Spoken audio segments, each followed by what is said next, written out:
제3장 벽을 넘어서. 키에르케고르는 거위들의 교회 이야기를 비유로 들려주었다. 매주 집거위들은 뒤뚱뒤뚱 교회에 들어가 하늘을 나는 경이로운 경험에 관한 설교자의 열변을 듣는다. 우리는 땅이나 걸으며 이곳에 남아 있을 필요가 없습니다. 공중으로 올라가 먼 곳으로, 더 행복한 나라로 유유히 날아갈 수 있습니다. 우리는 날 수 있습니다. 매주 설교를 듣고 난 거위들은 아멘을 꾀꾀거리고서는 줄지어 나아가 뒤뚱뒤뚱 집에 가서 하던 일을 계속한다. 사실은 날개를 퍼덕이기만 하면 되는데 말이다. 솔직히 앞장에 여러 은유에 나오는 모습을 성취하기는커녕 그 근처에도 가지 못하는 교회가 많이 있다. 그들은 꼭 멤버들의 편익을 도모하는 사설 클럽 같다. 하지만 신약 성경은 교회에서 일어나는 모든 활동은 근본적으로 외부인들을 위한 것이어야 한다고 말한다. 무엇이 우리가 하나님이 뜻하신 교회가 되는 것을 가로막고 있을까? 한 교회가 높은 이상을 품고 출범하여 많은 활동을 쏟아내다가 점차 비전이 흐려지면서 이상에 훨씬 못 미치는 수준에 주저앉고 마는 것은 우리에게 아주 익숙한 패턴이다. 교회 밖에서 안을 볼 때에는 비판할 게 많았다. 그러나 교회에 온전히 들어가면서 신약 성경의 교회상을 비슷하게라도 유지한다는 게 정말 힘든 일임을 알게 되었다. 그리고 이제 나는 교회의 부족한 모습에 큰 연민을 느낀다. 나부터 거기에 한 몫을 하고 있으니 말이다. 리처드 로원은 교회가 우리를 좌절시켜 거룩함에 이르게 한다라고 했다. 훌륭한 비전을 내걸었지만 정작 현실은 칙칙하다는 것이다. 사실 이상이 무너지는 그 패턴은 나도 사역 활동을 할 때마다 경험을 한다. 시작할 때는 힘이 넘치지만 피로와 낙심의 벽에 부딪히면서 포기하고 싶어진다. 사역에 따르는 스트레스와 희생은 가장 헌신된 일꾼들까지 지치게 할 수 있다. 주는 것이 받는 것보다 더 복될 수 있지만 더 힘이 빠지기도 한다. 우리는 다 사역을 하도록 부름을 받았다. 그러나 거기서 생기는 힘든 문제, 사역의 직업병을 잘 알지 못하면 교회는 어쩔 수 없이 위축되고 우리의 사명은 세상을 섬기는 데서 내부의 이익을 도모하는 대로 축소될 수밖에 없다. 그렇게 되면 우리도 다른 모든 기관과 같아지고 교회의 고유의 소명은 흐려진다. 사역의 열심인 그리스도인들을 지켜보고 나 자신의 경험을 돌아보면 과민성과 둔감함 사이의 아슬아슬한 균형이 유지되는 것을 보게 된다. 어떤 일꾼들은 주변의 고통을 너무 민감하게 느낀 나머지 그 고통에 지고 만다. 반대로 어떤 일꾼들은 마음이 무감각해져 사역이 그저 또 하나의 일처럼 된다. 일만 많고 보상은 별로 없는 자원봉사 업무처럼 되는 것이다. 둘 중 어느 쪽도 교회 일을 오래 하지 못한다. 나 자신의 몸에 벌어지는 비슷한 과정을 보면서 나는 그리스도의 몸 안에 벌어지는 그러한 과정에 대한 새로운 통찰을 얻었다. 나는 발에 혹이 있다. 뼈 구조 때문에 생겨난 기형이다. 대부분 사람들은 엄지발가락이 앞으로 쭉 뻗어져 있거나 집게발가락 쪽으로 15도쯤 약간 기울어져 있다. 내 왼발, 오른발은 수술로 교정했다. 내 왼발의 엄지발가락은 말도 안 되게 45도나 획 틀어져 다른 발가락들을 꽉 누르고 있다. 힘줄이 더 수축될수록 이 발가락은 옆 발가락을 위를 덮을 것이고 그리 되면 왼발도 의사의 칼 앞에 내놓아야 할 것이다. 발가락이 안으로 굽으면서 발 옆에 보기 흉한 옹이가 앉아 있다. 뼈처럼 딱딱한 이 혹은 때로 고통을 유발하며 늘 신발 구입을 어렵게 만든다. 신발 회사들은 옆에 크고 보기 흉한 혹이 붙은 신발을 만들지 않는다. 그래서 내가 사는 신발은 늘 오른쪽 발, 수술로 교정된 그 오른쪽 발에는 너무 크다. 또 옹이가 왼쪽 신발에 잘 적응해주기만을 바라야 한다. 옹이는 늘 그 일을 잘 해주지만 대가가 따른다. 20년 넘도록 조깅을 하면서 나는 내 몸이 신발에 적응하는 절차를 알게 되었다. 엄지발가락이 신발 쿠션과 반대쪽으로 굽어져 있다 보니 달릴 때 힘이 별로 들이지 못하는데 신통하게도 발 전체가 그것을 감지하고 자체의 힘으로 공백을 메워준다. 우선 물집이 잡힌다. 이 한시적인 액체 패드는 달리기를 몹시 방해한다. 계속 달리면 좀 더 영구적인 대응책으로 발에 두껍고 딱딱한 각질층이 생긴다. 굳은 살이다. 시간이 지나면 굳은 살이 신발의 빈 곳을 채워주며 달리기 편해진다. 하지만 이것도 얼마 동안만이다. 결국 굳은 살이 너무 커져 신발에 쓸리고 굳은 살 밑에 아픈 피멍울이 잡힌다. 그러면 나는 손질 도구를 꺼내 여린 분홍색 진피가 나올 때까지 굳은 살을 깎아낸다. 그때부터 전체 사이클이 다시 반복된다. 전에는 그 혹이 원망스러웠고 굳은 살이 박히면 빨리 새 살이 돋기만을 기다렸다. 하지만 어느 날 나와 함께 인간의 몸에 대해 세 권의 책을 공저한 폴 브랜드 박사가 내 원망을 누그러뜨려 주었다. 그는 나에게 이렇게 말했다. 나도 전에 비슷한 문제가 있었습니다. 어느 해인가 의대생 시절에 북해에서 범선을 타며 여름을 보낸 적이 있지요. 첫 주에 돛을 올리려고 묵직한 밧줄을 확 잡아당기다가 손가락 끝까지 까져서 피가 났는데 아파서 밤에 잠을 못 잤습니다. 둘째 주가 끝날 때쯤에는 손가락마다 굳은 살이 박히더군요. 그해 여름 내내 이 굳은 살 덕분에 제 손이 안전해질 수 있었습니다. 그런데 두 달 후에 의대가 돌아가 해부를 하다가 어이없게도 손가락이 말이 듣지 않는다라는 걸 알았습니다. 굳은 살 때문에 손가락이 둔감해져 감각이 통 없다는 것이죠. 의사 노릇도 끝났나 싶어 며칠 동안 걱정했지요. 그런데 앉아서 생활하는 사이 점차 굳은 살이 없어지고 감각이 살아나더군요. 내가 시키는 일이 바뀔 때마다 내 몸은 매번 충성스럽게 길을 찾아 그때그때 필요에 적응했던 겁니다. 점차 나는 내 몸이 과민성과 둔감한 사이에 적절한 균형을 찾아 늘 애쓰고 있음을 알게 되었다. 브랜드 박사의 손가락처럼 내 발도 굳은 살이 생기면 감각을 잃어 고통과 압력을 느끼지 못한다. 조깅에 적응하느라 한동안 일부러 그러는 것이다. 그러나 얼마 지나면 지혜로운 몸이 내 발을 너무 무감각하게 만드는 위험을 피하기로 결정한다.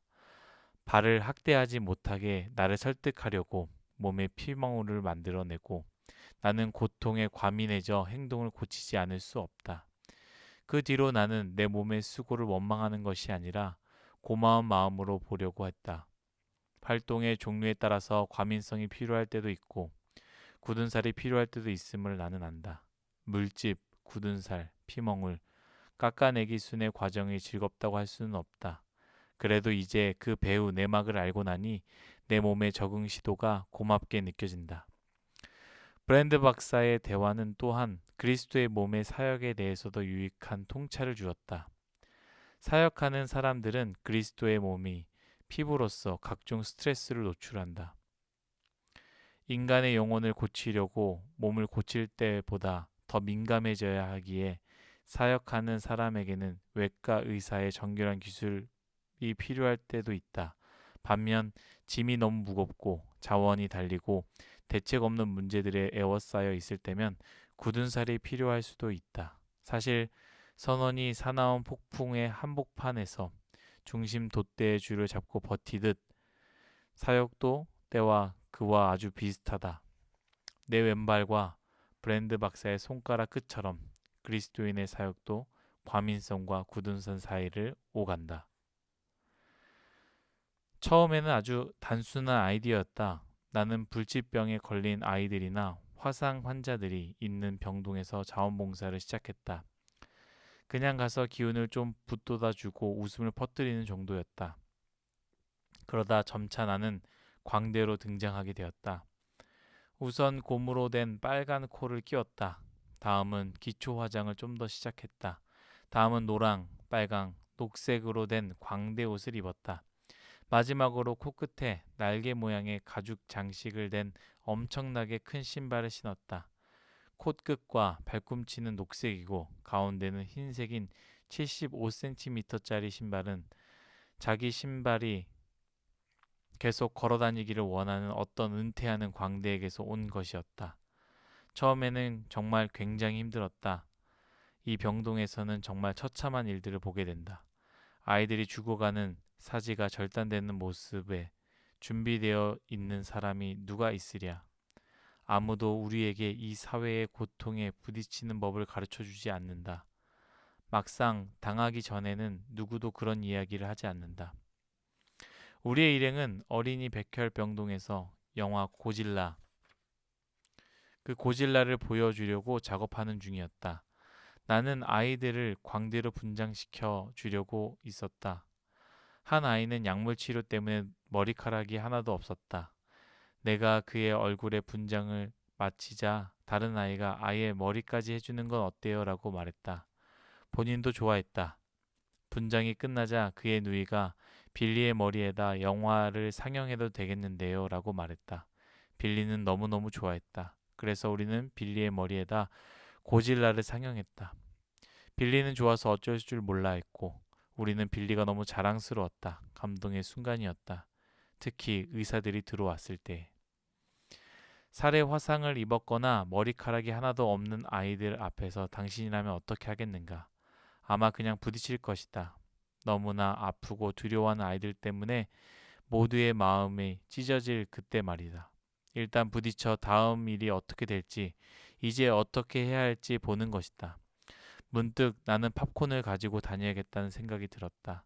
아이가 울면 나는 팝콘으로 눈물을 콕콕 찍어서 그것을 내 입에 아이의 입에 쏙 넣는 것이다. 우리는 함께 둘러앉아 눈물을 먹는다.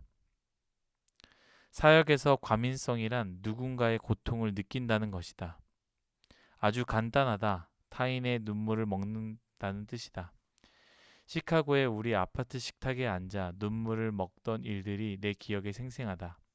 아내 제닛은 쿡 카운티 병원 병동에서 동상이 덧나 궤절을 치료받고 있던 조지 이야기를 나에게 하곤 했다.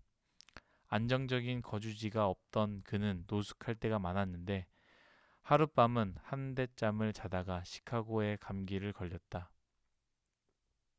며칠 후 어느 노인이 조지가 없어진 것을 알았고 많은 전화통화 끝에 제닛이 조지를 찾았다. 노숙, 범죄, 부족한 의료 혜택 등 거대한 사회 문제 앞에서 제닛은 무력감을 느꼈다. 낮에는 힘 닿는 대로 이것저것 했지만 밤이면 아내가 할 수 있는 일은 우는 것뿐이었다. 특히 노인 한 분이 돌아가시는 날이면 제닛은 이런 말을 할 때가 한두 번이 아니었다. 그만두어야겠어요. 난 이 일에 적임자가 못 돼요. 보세요. 이렇게 앉아 그 어르신 때문에 통곡이나 하고 있잖아요. 이건 프로답지 못해요. 고통을 감당하지 못하겠어요. 그러면 나는 이렇게 대답해주곤 했다. 제닛, 폴 할아버지의 죽음에 지금 눈물을 흘리고 있는 사람은 온 세상에 당신 하나뿐이요. 울지 않는 사람이 그 노인분들을 더 잘 섬길 수 있다고 생각하는 거요. 콜로라도로 이사 온 뒤에로 제닛은 정교회 수도사에서 운영하는 말기 환자 병원에서 사목을 섬겼다. 거기서 매달 45명꼴로 사람이 죽어나갔다. 제닛이 일하는 곳에서 거의 매일매일 누군가가 죽은 셈이다. 우리는 눈물을 더 먹었다. 눈물을 먹는 게 과연 도움이 될까? 사람이 과민해져 가는 게 굳이 타인의 고통에 노출되는 게 도움이 될까? 그렇다. 나는 그렇다고 믿는다. 어떤 사람이 빨간 고무코를 끼우고 초대형 신발을 신고 어린이 백혈병동에서 기쁨과 웃음을 가져다 줄 때에 거기에 남아 눈물 젖은 팝콘을 먹을 때에 나는 그것이 도움이 된다고 믿는다.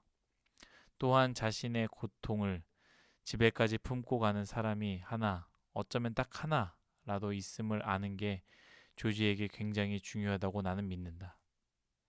제목도 멋진 헨리 나우엔의 얇은 책 상처 입은 치유자에는 누구도 누구의 사랑도 받지 못하고 외롭고 버림받은 사람들이 나온다. 어느 젊은 사역자가 수술을 앞둔 한 노인에게 해줄 수 있는 거라고는 자신의 애정어린 관심뿐이다. 나우엔은 이렇게 썼다. 기다려주는 사람이 없다면 아무도 목숨을 부지할 수 없다. 멀고 험한 여행에서 돌아오는 사람은 누구나 여기나 공항에서 자기를 기다리는 사람을 찾는다. 누구나 자신의 이야기를 들려주기 원하고 집에 남아 자기가 돌아오기를 기다리는 사람들에게 고통과 기쁨의 순간들을 나누기 원한다. 때로 우리 사역하는 사람들이 고통을 당하는 사람들에게 줄 수 있는 유일한 의미는 그들에게 아무 의미도 없어 보이는 그 고통이 우리에게는 의미가 있다는 확신이다.